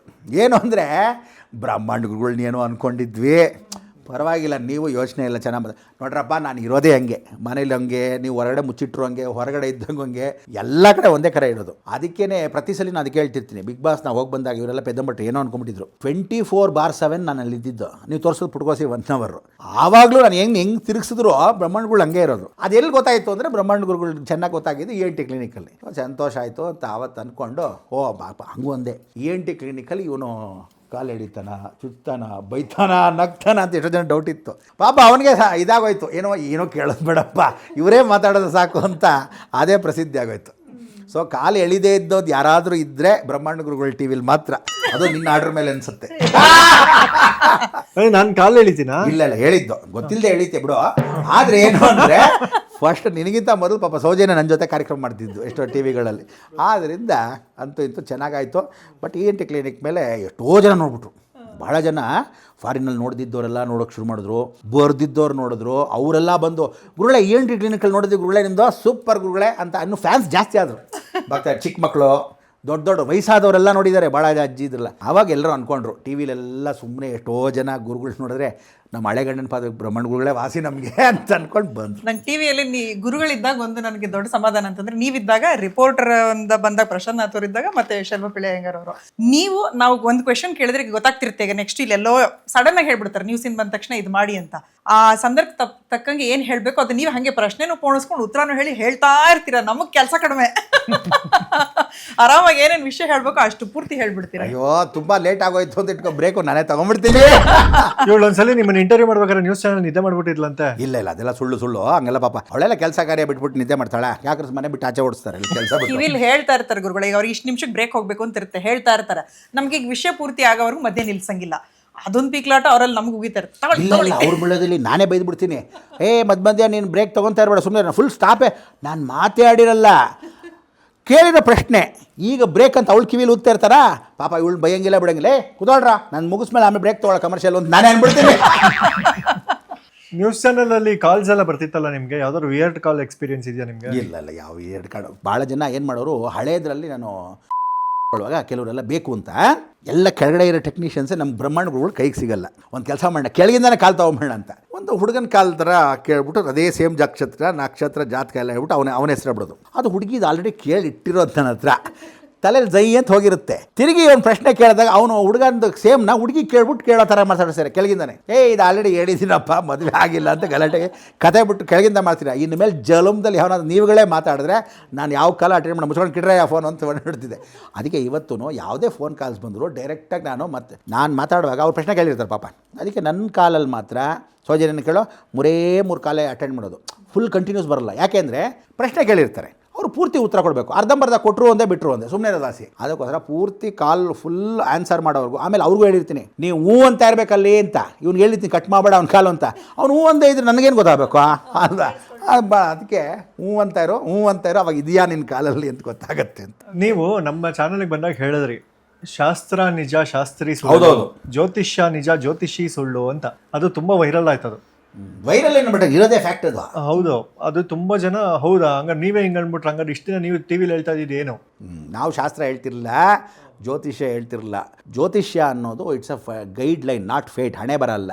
ನೋಡು 60% ಮಾತ್ರ ತುಂಬ ಯಾರು ದೇವ್ರು ನಂಬ್ತಾರೆ, ನಾಟಕ ಮುಂಡೆ ಮಕ್ಕಳು ಅಂತವ್ರು ಯಾವತ್ತು ತಿಳ್ಕೊ. ತುಂಬ ದೇವ್ರನ್ನ ಯಾರು ಪೂಜೆ ಮಾಡ್ತಾರೆ ಗೊತ್ತಾ? ದೇವ್ರೇ ಕಾಪಾಡಪ್ಪ ಪೂಜೆ ಮಾಡ್ತಾರೆ. ನಂಬರ್ 1 ಫ್ರಾಡ್ಗಳು ಅಂತ. ಯಾಕೆ ಅಂದರೆ ಇಷ್ಟು ಪಾಪ ಮಾಡಿಬಿಟ್ಟಿದ್ದೀವಿ ಕಾಪಾಡು, ಇಷ್ಟು ಫ್ರಾಡ್ ಮಾಡಿಬಿಟ್ಟಿದ್ದೀವಿ ಅಂತ ಕಾಪಾಡು ಅಂತ. ಯಾರು ದೇವ್ರನ್ನ ಸುಮ್ಮನೆ ಹಾಯ್ ಬಾಯ್ ಅಂತನೋ, ಕರ್ತವ್ಯ ಅವ್ನ ಕೆಲಸ ಕರೆಕ್ಟಾಗಿ ಮಾಡ್ತಿರ್ತಾನೆ ಅಂತ. ಅದೇ ರೀತಿ ಶಾಸ್ತ್ರನೂ ಜನಕ್ಕೆ 60% ಮಾತ್ರ ಇರಬೇಕು. 20% ಹ್ಯೂಮನ್ ಸೈಕಾಲಜಿ, 20% ಅದೆಲ್ಲ ಅಸ್ಟ್ರಾಲಜಿ, ಇನ್ನು 20% where there is a will there is a way. ಅದು ವಿವೇಕಾನಂದರು ಹೇಳಿದ ಹಾಗೆ ಅದು ಇರಬೇಕು. ಆವಾಗ 100% ಆಗುತ್ತೆ. ಸುಮ್ಮನೆ ಜಾತಕ ನೋಡ್ಕೊಂಡು ಕೂತ್ಕೊಂಡು ಏನೋ ಕೆಲಸ ನಡೆಯಲ್ಲ. ಇವಾಗ ನೀನು ಫಾರ್ ಎಕ್ಸಾಂಪಲ್ ರಾವ್ ಕಾಲ ಯಾರು ಹೋಗ್ಬೇಡ್ರಪ್ಪ ಅಂತ ಕೂತ್ಕೊಂಡ್ರೆ ಏರೋಪ್ಲೇನ್ ನಮ್ಮ ತಾತ ಕಾರ್ತಿರ್ತಾನೆ, ಏರ್ ಕೋಸ್ಟರ್ಸು ಇನ್ನು ಬರ್ತಾ ಇದ್ದಾನೆ ಕಾಯ್ಕೊಂಡು ಕೂತ್ಕೊಂಡು ರಾವ್ ಕಾಲ ಮುಗಿಸ್ಕೊಳ್ಳೋರ್ಗು ಅಂತ. ಅದೆಲ್ಲ ಆಗದೇ ಇರೋ ಕೆಲಸ. ಆಮೇಲೆ ಬೆಕ್ಕೋಯ್ತು ಅರ್ಧಂಬರ್ಧ ಇರುತ್ತೆ, ಆ ಬೆಕ್ಕು ಇಲ್ಲಿ ಉಡ್ಕೊಂಡು ಹೋಗುತ್ತೆ, ನಾವು ಏರ್ಪ್ಲೇನ್ ಉಡ್ಕೊಂಡು ಹೋಗಬೇಕು. ಅದರಿಂದ ಜನಕ್ಕೆ ಏನು ಗೊತ್ತಾ, ನೀನು ಹೇಳ್ದಂಗೆ ಮೂಢನಂಬಿಕೆ ಇಂಪಾರ್ಟೆಂಟು, ಮೂಡುಗಳು ಇಂಪಾರ್ಟೆಂಟ್ ಅಲ್ಲ. ಯಾವತ್ತೂ ಪ್ರತಿಯೊಬ್ಬ ಮನುಷ್ಯನೂ ಇರೋದು ಹೇಳಬೇಕು ಫ್ಯಾಕ್ಟಾಗಿ. ಇತ್ತೀಚೆಗೆ ಏನಾಗ್ಬಿಟ್ಟಿದೆ, ಎಲ್ಲ ಜಾತಕದಲ್ಲೂ ಎಲ್ಲ ಶಾಸ್ತ್ರದವರು 108 ಜನ. ಹೆಂಗೆ ಗೊತ್ತಾ, ಸಂಕಷ್ಟ ಚತುರ್ಥಿ ಮಾಡ್ತೇನೆ ನೀನು ಸೌಜನ್ಯ, ಕೀರ್ತಿ ಒಂದು ದೇವಸ್ಥಾನ ಇಟ್ಕೊಂಡಿದ್ದಾನೆ, ನೀನೊಂದು ದೇವಸ್ಥಾನ ಇಟ್ಕೊಂಡಿದ್ದೆ, ಇನ್ನೊಬ್ಬ ಇನ್ನೊಂದು ದೇವಸ್ಥಾನ ಇಟ್ಕೊಂಡಿದ್ದಾನೆ. ಇವನ ದೇವಸ್ಥಾನದಲ್ಲಿ 21 ರೂಪಾಯಿ ಏನೋ ಸಂಕಷ್ಟ ಚತುರ್ಥಿಗೆ, ನಿನ್ನ ದೇವಸ್ಥಾನದಲ್ಲಿ 30 ರೂಪಾಯಿ, ಅವನ ದೇವಸ್ಥಾನದಲ್ಲಿ 50 ರೂಪಾಯಿ. ಅವ್ನು ಬರೀ ಕಡುಬು 1-2 ಕೊಳಬೇಳೆ ಕೊಡ್ತಾನೆ, ಇನ್ನೊಂದು ಸಬಾದ್ ಭಕ್ಷ, ನೀನೊಂದು ಒಬ್ಬಟ್ಟು, 2 ಸೇರಿಸ್ಕೊಡ್ತೀಯ. ಅವನೇನು ಮಾಡ್ತಾನೆ, ಗುರುಳೆ ನಾನು ಕೋಳ್ಬಳೆ, ಚಕ್ಲಿ, ಒಂದು ಒಬ್ಬಟ್ಟು, 4 ಕಡುಬು ಕೊಡ್ತೀನಿ ಎಕ್ಸ್ಟ್ರಾ ಅಂತ ಅವನ ಹೇಳಿರ್ತಾರೆ. ಬ್ಯಾಗ್ ಕೊಟ್ಕೊಂಬಂದು ಅವ್ರವ್ರು ಅಂದರೆ ಅವರ ಪ್ರಸಿದ್ಧಿ ಅನ್ನೋಕ್ಕೋಸ್ಕರ ಏನು ಮಾಡ್ತಾರೆ, ಎಲ್ಲರೂ ಉದರ ನಿಮಿತ್ತ ಬಹುಕೃತ ವೇಷ, ಭಾಳಷ್ಟು ವೇಷಗಳು. ದೇವರಿಗೆ ಹಿಂಗೆ ಹಾಕು ಹಂಗೆ ಹಾಕು ಅಂತ ಎಲ್ಲೂ ಇಲ್ಲ. ಸಂಕಷ್ಟ ಹರ ಚತುರ್ಥಿ ಅಂದರೆ ಸಂಕಷ್ಟ ಚತುರ್ಥಿ ಅಲ್ಲ ಅದು. ಸಂಕಷ್ಟ ಚತುರ್ಥಿ ಹೆಂಗೆ ಮಾಡ್ತೀಯಾ, ಸಂಕಷ್ಟ ಹರ ಚತುರ್ಥಿ, ನಿನ್ನ ಸಂಕಷ್ಟಗಳನ್ನು ಓಡಿಸೋಕ್ಕೆ ಚತುರ್ದಶಿ. ಸೊ ಆ ಚತುರ್ದಶಿ ದಿವಸ ಪೂಜೆ ಮಾಡಿದ್ದು ಗಣಪತಿಗೆ. ಕಡುಬು ಅಂದು ಹಾರ ಹಾಕು ಅಂತಾರೆ. ಕಡುಬು ಹಾಡ ಇದೆ, ನೈವೇದ್ಯಂ ಸಮರ್ಪಣೆ, ನೈವೇದ್ಯನೇ ಮಾಡಬೇಕು, ಹಾರ ಹಾಕೋಂಗಿಲ್ಲ. ಯಾವುದೇ ಮುಸುರೆ ಮೈಲಿಗೆಗಳನ್ನ ದೇಹದ ಮೇಲೆ ಹಾಕಬಾರ್ದು. ಆಂಜನೇಯನಿಗೆ ವಡೆ ಹಾಕೋದು, ಗಣಪತಿಗೆ ಕಡುಬು ಹಾಕೋದು, ಇದೆಲ್ಲ ಹುಚ್ಚನ ಮಕ್ಕಳು ಮಾಡೋ ಕೆಲಸ. ತಿನ್ನೋ ಪದಾರ್ಥಗಳು ಮೈಲಿಗೆಯನ್ನು ದೇಹದ ಮೇಲೆ ಹಾಕಿದ್ರೆ ಹುಳ ಉಪ್ಪಟೆಗಳು ಓಡಾಡೋದನ್ನು ದೇಹದ ಮೇಲೆ ಮಾಡಬಾರ್ದು. ಆ ದೇಹ ಬಂದು ಸ್ಪಷ್ಟ ಮಾಡಿದಾಗ ಪ್ರತಿಷ್ಠಾಪನೆಯಲ್ಲಿ ಆಶೀರ್ವಾದ ಏನು ಹೇಳುತ್ತೆ ಅಂದರೆ, ಅವನಿಗೆ ಪಂಚಾಮೃತ ಅಭಿಷೇಕ ಮಾಡಿದ ತಕ್ಷಣ ತೊಳೆದುಬಿಟ್ಟು ಶುದ್ಧೋದಕಂ ಸ್ನಾನ ಸಮರ್ಪಣೆ ಮುಗಿದಾಯ್ತು. ಹೂವು ಪುಷ್ಪಮಾಲಿಕಾಂ ಸಮರ್ಪಣೆ ಇಷ್ಟೇ ಬಿಟ್ಟರೆ ಯಾವುದು ತಿನ್ನೋ ಪದಾರ್ಥಗಳು ಹಾಕಬಾರ್ದು. ಅದಕ್ಕೆ ಇವತ್ತು ಕೇರಳಲ್ಲಿ, ಮಂಗಳೂರಲ್ಲಿ ಯಾರೂ ಆ ಥರದ್ದು ಮಾಡಲ್ಲ. ಈ ಕಡೆ ಇರೋರೇ ಕೋಳ್ಬಳೆ ಹಾರ ಅಂತೆ, ಕಡುಬಾರ ಅಂತೆ, ವಡೆ ಹಾರ. ಇವತ್ತಿಗೂ ಶಾಸ್ತ್ರದಲ್ಲಿ ವಡೆಯ ಹಾರಂ ಸಮರ್ಪಯಾಮಿ ಅಂತ ಎಲ್ಲೂ ಇಲ್ಲ. ಏನು ಕಡುಬಾರಂ ಸಮರ್ಪಯಾಮಿ ಅಂತಿದೆಯಾ, ನೈವೇದ್ಯಂ ಸಮರ್ಪಯಾಮಿ ಅಂತಲೇ ಇರೋದೇ ಹೊರತು ನೀಕು ಚೂಪಲು 4 ಮೇಬಲು ತೋರಿಸ್ಬಿಟ್ಟು ಇವ್ರು ತಿನ್ನೋದು. ಅದಕ್ಕೇನೋ ಹಾರ ಹಾಕ್ಬಿಟ್ಟು ತೆಗೆದು ಕೊಟ್ಟರೆ ಅವನು ಗುರುಳೆ ನಿಮಗೆ ಗೊತ್ತಿಲ್ಲ ದೇವರ ಮೇಲೆ ಹಾಕಿದ್ದು ಕಡುಬಿದೋ ಎಕ್ಸ್ಟ್ರಾ ಫೀಲಿಂಗ್ ಅಂತ ಏನು ಕೊಟ್ಟಿರ್ತಾರೆ, ಏನೂ ಇರಲ್ಲ ಅಲ್ಲಿ. ಹಾಗೆ ದೇವರುಗಳಿಗೆಲ್ಲ ಏನು ಅಂದರೆ ತಿಂಡಿ ತೀರ್ಥಗಳನ್ನು, ಊಟ ಉಪಚಾರಗಳನ್ನ ಇಷ್ಟೇ ಮಾಡಬೇಕು, ನೈವೇದ್ಯ ಇಷ್ಟೇ ಮಾಡಬೇಕು ಅಂತಿರುತ್ತೆ. ಹಿಂಗೆ ಸಂಸ್ಕಾರ ಹೊರತು ಹೊಸದಾಗಿ ಹುಡ್ಕೊಳ್ಳೋದೆಲ್ಲ ಇವ್ರು ಮಾಡಿರೋದು. ಅದಕ್ಕೆ ನಾನು ಎಲ್ಲರಿಗೂ ಹೇಳ್ತೀನಿ, ಶಾಸ್ತ್ರಗಳು ನಿಮ್ಮಿಷ್ಟಕ್ಕೆ ಮಾಡಬೇಡಿ, ಸಂಪ್ರದಾಯ ನಿಮ್ಮಿಷ್ಟಕ್ಕೆ ಮಾಡಬೇಡಿ ಅಂತ. ಅದಕ್ಕೆ ಅವ್ನ ಚಾನಲ್ಲು ಅದನ್ನೇ ಹೇಳಿದ್ದೆ. ಏನು ಅಂದರೆ ಇವಾಗ ಬೆಳಗಿಂದ ನಾಳೆ ಬೆಳಗ್ಗೆ ಈ ರಾಶಿಯವರಿಗೆ ದುಡ್ಡು ಸುರಿದಿತ್ತೆ ಅಂತ, ಸುರಿದಿಲ್ಲ ಅಂದರೆ ಬಾಯಿ ಬಡ್ಕೋಬೇಕು. ಸಾಯಂಕಾಲ ಇಲ್ಲ ಪಕ್ಕದ ಮನೆಗೆ ಹೋಗಿ ಎತ್ಕೊಂಡು ಕಿತ್ಕೊಂಡ್ಬರ್ಬೇಕು, ಆಗಲ್ಲಾಗಿದೆ. ಸೊ ಅದರಿಂದ ಯಾವ ಕಾಲಕ್ಕೂ ಈ ಜಾತಕಕ್ಕೆ, ಈ ನಕ್ಷತ್ರಕ್ಕೆ ಹುಷಾರಾಗಿರಬೇಕು. ಸಾಯಂಕಾಲ 7 ಗಂಟೆಗೆ ಅಂತ ಇವ್ನು ಹುಷಾರಾಗಿರ್ತಾನೆ, ಎಲ್ಲೂ ಆಗಿಲ್ಲ ಇವ್ನು ಗೇಟ್ ಇವನೇ ಕೂತ್ಕೊತಾನೆ ಅಥವಾ ಇವ್ನು ಸೈಕಲ್ ಇವನೇ ಕೂತ್ಕೊಂಡಿರ್ತಾನೆ. ಹಾಗೆಲ್ಲ ಪ್ರತಿಯೊಬ್ಬರೂ ಏನಂದರೆ ಶಾಸ್ತ್ರ ಎಷ್ಟು ಹೇಳಬೇಕು ಅಷ್ಟೇ, ಅವರಿಗೆ ಸಮಾಧಾನ ಅನ್ನೋದಿರುತ್ತೆ. ಅದಕ್ಕೆ ಶಂಕರಾಚಾರ್ಯ ಹೇಳ್ತಾರೆ, ಸಮಾಧಾನಕ್ಕೆ ಒಂದು ಪರಿಹಾರ. ಅವ್ನು ಹೆಂಗೆ ಅಂದರೆ, ನೀನು ನೋಡೋ ಎಲ್ಲರೂ ಜಾತಕಗಳು ಯಾಕೆ ಸುಳ್ಳು ಹೇಳ್ತಾರೆ ಅಂದರೆ, ಜನಕ್ಕೆ ನಿಜ ಜೀವನದಲ್ಲಿ ಶಾಸ್ತ್ರದಲ್ಲಿ ದಿನ ಭವಿಷ್ಯ ಅನ್ನೋದಿಲ್ಲ. ಒಂದು ಪರಿಹಾರ ಕೊಡಬೇಕಾದ್ರೆ ಅವ್ರಿಗೇನು ಅಂದರೆ ಅವತ್ತೇ ಪರಿಹಾರ ಕೊಡೋವಂಥದ್ದಿದೆ. ಸೊ ಹೇಗೆ ಕೊಡ್ತೀಯಾ, ಎಲ್ಲ ಅಶ್ವಿನಿ ನಕ್ಷತ್ರ ಇರ್ತಾರೆ. ಎಷ್ಟು ಅಶ್ವಿನಿ ನಕ್ಷತ್ರದವರು, ಇವನಿಗೆ ಏಜ್ ಬೇರೆ, ಅವ್ನ ಏಜ್ ಬೇರೆ, ಇವನಪ್ಪ ಬೇರೆ, ಅವರಪ್ಪ ಬೇರೆ, ಇವರಮ್ಮ ಬೇರೆ, ಅವರಮ್ಮ ಬೇರೆ, ಇವನ ಜಾತಿ ಬೇರೆ, ಅವ್ನ ಧರ್ಮ ಬೇರೆ, ಅವ್ನ ಗಣ ಬೇರೆ, ಇವನು ಹುಟ್ಟಿದ ಊರು ಬೇರೆ, ಅವ್ನು ಹುಟ್ಟಿದ ಬೇರೆ, ಎಲ್ಲ ಅಶ್ವಿನಿ ನಕ್ಷತ್ರಕ್ಕೂ ಒಂದೇ ಪರಿಹಾರ ಹೆಂಗೆ ಕೊಟ್ಬಿಡ್ತೀಯಾ, ಆಗಲ್ಲ. ಸೊ ಅಲ್ಲೇನು ಹೇಳುತ್ತೆ ಅಂದರೆ ಪೂರ್ವ ಪುಣ್ಯ ಸ್ಥಾನವನ್ನು ನೋಡಬೇಕು. ಅವ್ರ ತಂದೆ ತಾಯಿ ಮಾಡಿರೋ ಪೂಜಕರು ಕೂಡ ಇಲ್ಲಿರುತ್ತೆ. ಗುರು ಇವನು ಆಲ್ರೆಡಿ ಕಾಪಾಡ್ತಿರ್ತಾನೆ.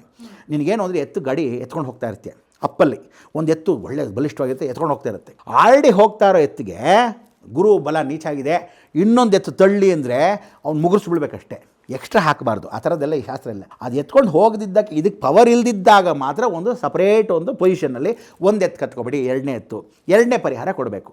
ಅದು ಯಾವಾಗ ಸ್ಯಾಟಿಸ್ಫ್ಯಾಕ್ಷನ್ ಆಗಬೇಕು, 12x12 144 ಸೆಕ್ಷನ್ನಲ್ಲೂ ನೀನು ಜಾತಕ ನೋಡಿದಾಗ ಇವಳಿಗೆ ಸೌಜನ್ಯಕ್ಕೆ ಗುರು ಚೆನ್ನಾಗಿದ್ದಾನೆ, ಗುರು ಜೊತೆ ಇನ್ಯಾರು ಚೆನ್ನಾಗಿಲ್ವೋ ಅದ್ರ ಜೊತೆಗೆ ಸಪೋರ್ಟ್ ಕೊಡಬೇಕು. ಆಮೇಲೆ ಕೀರ್ತಿಗೆ ಯಾರು ಚೆನ್ನಾಗಿದ್ದಾನೆ, ಇವನ ಜೊತೆ ಬುಧ ಚೆನ್ನಾಗಿದೆ, ಬುಧ ಜೊತೆ ಫೈನಾನ್ಸ್ ಇನ್ನೊಬ್ಬ ಚೆನ್ನಾಗಿರಬೇಕು, ಫೈನಾನ್ಸ್ ಚೆನ್ನಾಗಿರಬೇಕು, ಬುಧನ ಜೊತೆ ಯಾರು ಇರಬೇಕು, ಬುಧನ ಪೋರ್ಟ್ಫೋಲಿಯೋ 7. ಅದಕ್ಕೆ ಹೇಳ್ತಾರೆ ತಮಿಳಲ್ಲಿ ಶನಿ ಕೆಟ್ಟಾಲು ಪೊಳಿಸೋದುಂಟು, ಅಂದರೆ ಶನಿ ಕೆಟ್ಟೋದ್ರೆ ಬದುಕಿದುಂಟಂತೆ. ಎಷ್ಟೋ ಜನಕ್ಕೆ ಗೊತ್ತಿಲ್ಲ, ಶನಿ ಮಾತ್ರ ಭಯ ಪಡ್ತಾ ಇರೋರು. ಬುಧ ಕೆಟ್ಟೋದ್ರೆ ಜೀವನನೇ ಹಾಳಾಗೋಗುತ್ತಂತೆ. ಬುಧ 7 ಪೋರ್ಟ್ಫೋಲಿಯೋ, ಹೊಟ್ಟೆ, ಸಂಬಂಧ, ಊಟ, ಉಪಚಾರ, ಮನೆ, ಭೂಮಿ, ಮಕ್ಕಳು ಎಲ್ಲವೂ ಬುಧನಿಂದಾನೆ. ಯವ್ವನ, ಶೇಪ್ಸು, ಮೂಗುಗಿಗಳ ಮೂಗುಗಳನ್ನೆಲ್ಲ ಸೂಪರ್ ಆಗಿದ್ದಾರೆ ಅಂತಾರಲ್ವ, ಹಾಗೆ ಇದೆಲ್ಲ ಬುಧಂದು. ಒಬ್ಬ ಬುಧ ಕೆಟ್ಟರೆ ಅಷ್ಟು ಕೆಡಿಸ್ಬಿಡ್ತಾನೆ. ಸೊ ಅದರಿಂದ ಬುಧ ಕೆಟ್ಟ ಪೊಳಚದುಂಡ ಅಂತ ಪ್ರಶ್ನೆನೇ ಇರುತ್ತೆ. ಹಾಗೆ ನಕ್ಷತ್ರ ಜಾತಕಗಳನ್ನ ಯಾರಿಗಾದ್ರೂ ಹೇಳಬೇಕಾದ್ರೆ ಎಲ್ಲ ಪರಿಶೀಲನೆ ಮಾಡಬೇಕು. ಇಲ್ವಾ ನಥಿಂಗ್. ಅದಕ್ಕೆ ನಾನು ಎಲ್ಲರೂ ಹೇಳೋದು, ಯಾವಾಗಲೂ ಹೇಳ್ತಿರ್ತೀನಿ, all doctors are not surgeon. ಬ್ರಹ್ಮಾಂಡಗಳು ಸರ್ಜನ್ನು ಮುಚ್ಕೊಂಡು ಮಾತು ಕೇಳಿ, ಎಷ್ಟೋ ಅಷ್ಟು ಪರಿಹಾರ ಬೇಗ ತೊಗೋಬೇಕು. ಆಮೇಲೆ ಎಲ್ರಿಗೂ ಒಂದೇ ಪರಿಹಾರ ಕೊಡಬಾರ್ದು. ಒಂದು ಹಲ್ಗೆ ನಿನ್ನ ಟ್ರೀಟ್ಮೆಂಟ್ ನೋವಿದೆ, ಒಬ್ಬನ ಫಿಲ್ಲಿಂಗ್ ಮಾಡಬೇಕು, ಇನ್ನೊಬ್ಬನ ಕ್ಲಿಪ್ ಹಾಕಬೇಕು, ಇನ್ನೊಬ್ಬ ಹಲ್ಲು ಬಿಸಾಕಬೇಕು, ಇನ್ನೊಬ್ಬನ ಹಲ್ಲಿಗೆ ಏನು ಮಾಡಬೇಕು, ರೂಟ್ ಕೆನಲ್ ಮಾಡಬೇಕು. ಸೊ ಯಾವ್ದು ಪ್ರಾಬ್ಲಮ್ಮು ಅದನ್ನೇ ಮಾಡಬೇಕು. ಒಂದೇ ಹಲ್ಲೇ ಇರ್ಬೋದು, ಆ ಪ್ರಾಬ್ಲಮ್ ಸಾಲ್ವ್ ಮಾಡಬೇಕು. ಎಲ್ಲರೂ ಲವಂಗ ಇಟ್ಕೊಂಡ್ಬಿಟ್ಟು ಬಾಯಿಗೆ ಅಂದರೆ ಎಲ್ರಿಗೂ ಸೊಲ್ಯೂಷನ್ ಲವಂಗ ಇಟ್ಕೊಳ್ಳೋಕ್ಕಾಗಲ್ಲ. ನಮ್ಮ ಪಕ್ಕದ ಮನೆ ಆಂಟಿ ಅವ್ರಿಗೆ ಗ್ಯಾಸ್ಟ್ರಿಕ್ ಪ್ರಾಬ್ಲಮ್ಮು, ಆದರೂ ದೇವ್ರ ಮೇಲೆ ಭಕ್ತಿ ಜಾಸ್ತಿ. ಫಸ್ಟು ಈಗ ಗೊತ್ತಲ್ಲ ನಿಮಗೆ, ಗಂಡಸರಾಗಲಿ ಹೆಂಗಸರಾಗಲಿ ತಲೆಗೆ ಸ್ನಾನ ಮಾಡಿಬಿಟ್ರೆ ನೆಕ್ಸ್ಟ್ ಹೊಟ್ಟೆ ಹಸಿತಾ ಇರುತ್ತೆ. ಆ ಟೈಮಲ್ಲಿ ದೇವ್ರ ಪೂಜೆ ಮಾಡ್ತೀನಿ ಅಂತ ಅಂದ್ಬಿಟ್ಟು 2 ಅವರ್ 3 ಅವರ್ ದೇವ್ರ ಪೂಜೆಗೆ ಇಟ್ಕೊಂಡು ಆಮೇಲೆ ತಿಂಡಿ ತಿಂತೀನಿ ಅಂತ ನೋಡಿದ್ರೆ ಅವತ್ತು ಇಡೀ ದಿನ ತಲೆನೋವು, ನೆಕ್ಸ್ಟ್ ಡೇ ವಾಮಿಟು ಗ್ಯಾಸ್ಟ್ರಿಕ್ಕಿಂದ. ದೇವರು ಹೇಳಿದನ ತಿಂಡಿ ತಿಂದೆ ಮಾಡಿ ಪೂಜೆ ಅಂತ, ಅಥವಾ ಯಾವ ಥರ ಅದು ತಿಂಡಿ ತಿನ್ಬಿಟ್ಟು ಮಾಡಿದ್ರೆ ಪೂಜೆ ತಪ್ಪಾ? ಏನಿಲ್ಲ, ಹಾಗೆಲ್ಲ ಏನಿಲ್ಲ. ಏನು ಹೇಳುತ್ತೆ, ವ್ರತ ಇದ್ದಾಗ ಮಾತ್ರ ಉಪವಾಸ ಅಂತ ಹೇಳುತ್ತೆ. ಉಪವಾಸ ಅಂದರೆ ದೇವ್ರಿಗೆ ಉಪವಾಸ ಅಂತಲ್ಲ, ಬೆಟ್ಟದ ಮೇಲಿರೋ ದೇವರಿಗೆ ಉಪವಾಸ ಅಂತ. ಸೊ ಬೆಟ್ಟದ ಮೇಲಿರತಕ್ಕಂಥ ದೇವರುಗಳು ಯಾರು, ಅಲ್ಲಿ ಮೇಲಿರತಕ್ಕಂಥ ಸುಬ್ರಹ್ಮಣ್ಯ, ಅವನಿಗೆ ಅಕಸ್ಮಾತ್ ವ್ರತ ಇದ್ದರೆ ಉಪವಾಸ ಮಾಡ್ಕೊಳ್ಳೋದು. ಗಣೇಶನಿಗೆ ಸಂಕಷ್ಟ ಚತುರ್ಥಿ ಅಂತಾರೆ, ಉಪವಾಸ ಅಂತಾರೆ ಕೆಲವರು. ಎಷ್ಟು ನಾಟಕ ಮಾಡ್ತಾರೆ ಅಂದರೆ, ಬೆಳಗಿಂದ 1 ಲೋಟ ನೀರು ಕುಡ್ದಿಲ್ಲ ರೀ, 1 ಲೋಟ ಹಾಲು ಕುಡ್ದಿಲ್ಲ ರೀ ಅಂತಿರ್ತಾರೆ. ಹಾಲು ಕುಡಿದ್ರೆ ಗ್ಯಾಸ್ಟ್ರಿಕ್ ಒಂದು ಗೊತ್ತಿಲ್ಲ ಪೆದ್ದಂಭಟ್ರಿಗೆ. ಕಾಫಿ ಕುಡಿಬೋದು ಬೇಕಾದ್ರೆ, ಗ್ಯಾಸ್ಟ್ರಿಕ್ ಆಗಲ್ಲ. ಇವನು ಏನು ಮಾಡ್ತಾರೆ, ಹಾಲು ಡೈರೆಕ್ಟಾಗಿ ಕುಡಿದ್ಬಿಟ್ರೆ ಹಾಲು ಗ್ಯಾಸ್ ಆ್ಯಕ್ಚುಲಿ. ಅದಕ್ಕೆ ಮಕ್ಕಳಿಗೆಲ್ಲ ಏನು ಮಾಡ್ತಾರೆ, ಡೈರೆಕ್ಟಾಗಿ ಹಾಲು ಕೊಡಲ್ಲ, ಸ್ವಲ್ಪ ನೀರು ಬೇರೆಸ್ಬಿಟ್ಟು ಕೊಡೋರು. ಆ ಥರ ಅಂದರೆ ಬೆಳಗಿಂದ ಸಾಯಂಕಾಲದವರೆಗೂ ಇರ್ತಾರೆ. ಸೂರ್ಯ ಅಸ್ತವಾದ ಮೇಲೆ, ಸಂಕಷ್ಟಹರ ಚತುರ್ಥಿ ಆಗೋದ ಮೇಲೆ, ಬೆಳಗ್ಗೆದು ಮಧ್ಯಾಹ್ನದ ಸಾಯಂಕಾಲ ಎಲ್ಲ ಸೇರಿ ಬಳಿಗಾಡ್ತಾರೆ. ಏನು ಪೆದ್ದುಗಳು ಉಪವಾಸ ಅಂತ ಏನು ಮಾಡಬೇಕಾಗ ಅಂದರೆ, ಉಪವಾಸ ಮಾಡಿ ಎಲ್ಲೂ ಮಾಡು ಅಂತ ಯಾವ ಶಾಸ್ತ್ರ ಇಲ್ಲಪ್ಪ. ವ್ರತ ಇದ್ದರೆ ನಾನು ಇವತ್ತು ನೀರು ಹಾಲು ಕುಡಿ. ಉಪವಾಸ ಅಂತ ಯಾರ್ದು ಗೊತ್ತಾ, ಜೈನರದು. 1 ಚೂರು ನೀರು, ಎಂಜಲು ಕೂಡ ನುಂಗಲ್ಲ. ಆಮೇಲೆ ಮುಸಲ್ಮಾನರದು ಅಷ್ಟೇ, ರೋಜಾ ದಿವಸ ಎಂಜಲು ಕೂಡ ನುಂಗಲ್ಲ. ಕೆಲವರು ಆ ಥರ ಕಟ್ನಿಟ್ಟಾಗಿರ್ತಕ್ಕಂಥ ಇದ್ದಾರೆ. ಅದು ನಿಜವಾದ ಉಪವಾಸ ಇಲ್ವಾ, ಮಾಡಬೇಡಿ. ಬೇರೆಯವ್ರಿಗೋಸ ತೋರಿಸ್ಕೊಳ್ಳೋಕ್ಕೆ ನಾನು ಉಪವಾಸ ಇದ್ದೆ, ಒಂದು 4 ಬಾಳೆಹಣ್ಣು ತಿಂದೆ, ಅದು ಊಟ ಆದಮೇಲೆ ಅಂತ. ಟಿಫನ್ ಆದಮೇಲೆ ಉಪವಾಸ ಮಾಡಿದ್ರೆ ಪ್ರಯೋಜನ ಇಲ್ಲ, ಊಟ ಆದಮೇಲೆ ಟಿಫನ್ ಅಂತಾರೆ. ಹಾಗೆಲ್ಲ ಉಪವಾಸ ಮಾಡೋದು ಎಲ್ಲೋ ಶಾಸ್ತ್ರ ಇಲ್ಲ. ಅದಕ್ಕೆ ನಿಮ್ಮ ಮನೆ ಪಕ್ಕದ ಮನೆ ಆಂಟಿಗೆ ಹೇಳೋ, ಬಾಯಿ ಮುಚ್ಚಿಕೊಂಡು. ಹಾಗೂ ಏನು ಅಂತ ಹೇಳೋದಂದರೆ, ಉಪವಾಸ ಇದ್ದು ಮಾಡಬಾರ್ದು ಅಂತ ಹೇಳುತ್ತೆ ಶೆಟ್ರ ಮನೇಲಿ. ಅದಕ್ಕೆ ಎಲ್ರಿಗೂ ಹೇಳಿದ್ದೀನಿ, ಪ್ರವಚನದಲ್ಲಿ ಹೇಳಿದ್ದೀನಿ, ನೀವು ಹಾಲು ಹಣ್ಣಿಗೆ ದೋಷ ಇಲ್ಲ, ಪಂಚೈತೈತಿ ಪ್ರವಚಕ ಅಂತ ಹೇಳ್ತೆ. 5ಕ್ಕೆ ದೋಷ ಇಲ್ಲ ಅಂತ. ನೀರು, ಗಂಗೆ ದೋಷ ಇಲ್ಲವೇ ಅಂತೆ, ಯಾಕೆಂದರೆ ಉಚ್ಚಿಷ್ಟ ಅಂತ. ಗಂಗೆ ಉಚ್ಚಿಷ್ಟ ಏನಕ್ಕೆ, ಗಂಗೆ ಯಾಕೆ ಉಚ್ಚಿಷ್ಟ ಅಂತ ಹೇಳ್ತೇಳೋ, ಎಂಜಲು ಅಂತ. ಹೆಂಗೆ ಅಂದರೆ ಶಿವನ ಎಂಜಲೋಳು ಅಂತ ಗಂಗೆ. ಸೊ ಉಚ್ಚಿಷ್ಟ ಅಂತ, ಅದಕ್ಕೆ ದೋಷ ಇಲ್ಲ. ಆಮೇಲೆ ರೇಷ್ಮೆ ಹುಳುಗೆ ದೋಷ ಇಲ್ಲ, ಅದು ಸತೋಗಿ ದೇಹದ್ದನ್ನು ಮಾರ್ಮಕವಾಗಿ ಪೂರ್ತಿಯಾಗಿ ಎತ್ಕೊಂಡು ದಾನ ಕೊಡುತ್ತೆ. ರೇಷ್ಮೆಗೆ ದೋಷ ಇಲ್ಲ. ಹಾಲು ಆಕಳಿಂದ ದೋಷ, ಕ್ಷೀರದ ದೋಷವಿಲ್ಲ. ಕಾಗೆ ಅಕಸ್ಮಾತ್ ಮಲಮೂತ್ರ ವಿಸರ್ಜನೆ ಮಾಡಿದಾಗ ಮೇಲ್ಗಡೆ ಇರ್ತಕ್ಕಂಥ ಗಿಡಗಳು ತಾನಾಗೆ ಬರೋದು.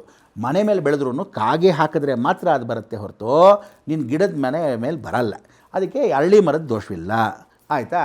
ತುಪ್ಪ, ಜೇನುತುಪ್ಪ, ಹಾಲು, ಕ್ಷೀರದ್ದು ಯಾವುದೇ ಕಾರಣಕ್ಕೂ ದೋಷವಿಲ್ಲ. ಸೊ ಇದರಿಂದಾಗಿ ಸ್ವಲ್ಪ ಮಟ್ಟಿಗೆ ತೊಗೊಂಡ್ರೆ ಹಣ್ಣು ತೊಗೊಳ್ಳಿ, ಪಂಚಾಮೃತ ತಿನ್ನಿ, ಹಾಲು ಕುಡಿದು ಪೂಜೆ ಕೂತ್ಕೊಳ್ಳಿ ಗಂಟುಗಟ್ಟಲೆ. ಯಾರೂ ಬೇಡ ಅನ್ನಲ್ಲ. ಲಕ್ಷ್ಮಿಗೆ ಹೊಟ್ಟೆ ಹಸ್ಕೊಂಡು ಕೂತ್ಕೊಂಡ್ರೆ ಬರೋ ಲಕ್ಷ್ಮಿನೂ ಬರಲ್ಲ. ಆದ್ದರಿಂದ ನೀನು ಹೇಳ್ದಂಗೆ ಎಲ್ಲ ಗ್ಯಾಸ್ಟ್ರಿಕ್ ಮಾಡ್ಕೊಳ್ಳೋದಕ್ಕೋಸ್ಕರನೇ ಲಕ್ಷ್ಮವಾಗಿ ತಿನ್ಕೊಳ್ಳು. ಕೆಲವರಿಗೆ ಗ್ಯಾಸ್ಟ್ರಿಕ್ ಇದ್ದವ್ರಿಗೆಲ್ಲ ಏನು ಮಾಡೋಕ್ಕೆ ಹೇಳೋ, ಎಲ್ರಿಗೂ ಫಸ್ಟ್ ಕ್ಲಾಸಾಗೆ ಮುಲ್ಲಂಗಿ, ನವಿಲುಕೋಸು, ನೂಕೋಲು, ಅರ್ಥ ಆಯ್ತಾ, ಹಿಂಗೆ ಉದ್ದುದ್ದಕ್ಕೆ ಸೇಳ್ಕೊಂಬಿಡೋದು. ಎಲ್ಲ ಸೌತೆಕಾಯಿ ಥರ ಅರ್ಧ ಸುಲ್ಕೊಂಡು ಒಂದೊಂದು ಹಲ್ಲುಜ್ಜಬಾರ್ದು. ಬೆಳಗ್ಗೆ ಎದ್ದ ತಕ್ಷಣ ಕಚ್ಕೊಂಡು ತಿಂದರೆ 10 ದಿವಸದಲ್ಲಿ ಯಾವ ಗ್ಯಾಸ್ ಇರೋಲ್ಲ, ಫಸ್ಟ್ ಕ್ಲಾಸಾಗಿರ್ತದೆ. ಯಾವತ್ತೂ ಅದನ್ನು ತೊಗೊಂಡ್ರೆ ಚೆನ್ನಾಗಿರ್ತಕ್ಕಂಥ. ಈಗ ಇತ್ತೀಚೆಗೇನೋ ಒಂದೆರಡು ಶಾಸ್ತ್ರ, ಯಾವ್ಯಾವುದೋ ಇದ್ರಲ್ಲಿ ನೋಡಿದೆ ನಾನು. ಈಗೇನೋ ಜೂನಿಂದ ವೃಷಭ ರಾಶಿಯವ್ರಿಗೆ ಒಳ್ಳೇದು, ಆ ಥರ ಈ ಥರ ಏನೇನೋ. ಈಗ ವೃಷಭ ರಾಶಿ, ನಂದು ವೃಷಭ ರಾಶಿ, ಒಳ್ಳೇದ ನಂಗೆ? ಅಂದ್ರೆ ಹೆಂಡತಿ ಬೈಯೋದು ಕಡಿಮೆ ಆಗತ್ತಾ? ಹೆಂಡತಿ ಬೈತಾಳ ಬಿಡ್ತಾಳ ಬೇರೆ ಪ್ರಶ್ನೆ, ನಿನಗೆ ಒಳ್ಳೇದಾಗುತ್ತೆ. ಅವಳು ಬೈದಾದ್ರೂ ಒಳ್ಳೇದಾಗ್ಬೋದಲ್ವಾ? ಹಂಗೆ ಎರಡೂ ಸ್ವದಾಶ ಇಬ್ಬರು ಬೈಕೊಳಕ್ಕೆ ಅಂತ. ಸ್ವನಕ್ಷತ್ರ ಸ್ವರಾಶಿ ಮನೇಲಿ ಇರಬಾರ್ದು ಅಂತ ಹೇಳುತ್ತೆ. ಇರಲಿ.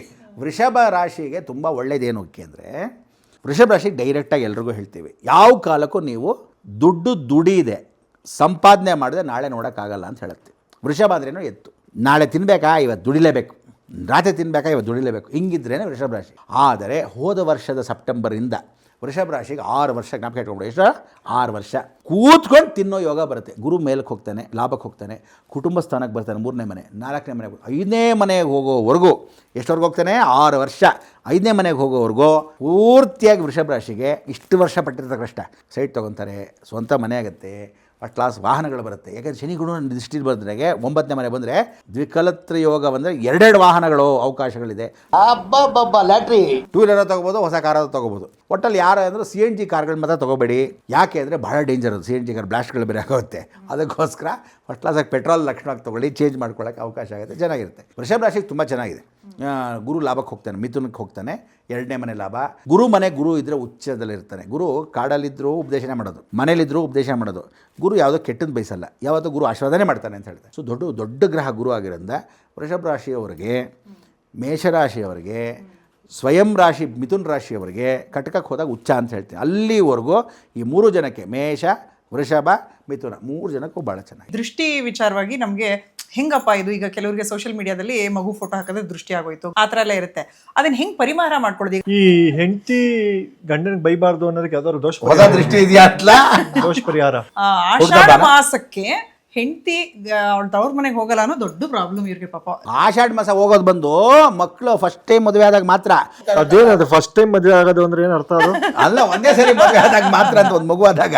ಈ ಟಿವಿಲಿ ಬರೋ ಜ್ಯೋತಿಷಿಗಳೆಲ್ಲ ತುಂಬಾ ಅರ್ಧ ಜನ ವಿಶೇಷವಾಗಿ ಅನ್ನೋ ಪದ ಜಾಸ್ತಿ ಯೂಸ್ ಮಾಡ್ತಾರೆ. ಯಾಕೆ?